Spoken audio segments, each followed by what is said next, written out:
యేసుక్రీస్తు ప్రభువారే బలి ఆ యాగం అవ్వకపోతే మానవుడికి క్షమాపణ ఉండేది కాదు, దేవునితో అసమాధానం ఉండేది. అందుచేత సర్వ మానవాళి కొరకు యేసుక్రీస్తు ప్రభు 2020 సంవత్సరం క్రితం ఆయన వచ్చారు. దోత చెప్పారు, ప్రజలందరికీ కలుగుబోవు మహా సంతోషకరమైన సువర్తమానం.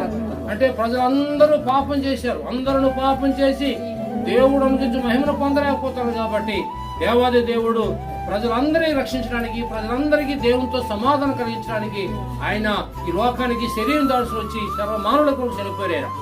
ఎప్పుడైతే మరణించారో మరి దేవునికి సమాధానం కలిగించాడు. దేవుడు అందరికీ కూడా క్షమాపణ కలిగింది. అందుచేత దేవునితో మనం సమాధానం కలిగి ఉన్నాం. అందుచేత మనం ఎంతో అదృష్టవంతులం. ఎందుచేత ఆయన రక్తంతో మనందరూ కడిగాడు. ఆ సువార్త మనం అందరం కూడా యేసుకి నమ్ముకున్నాం, ఆయన రక్తంతో కడగబడ్డాం, ఆయన పరిశుద్ధి బిడ్డలో జీవించాం, పరలోకరాజ్యం వారసులం అయ్యాం.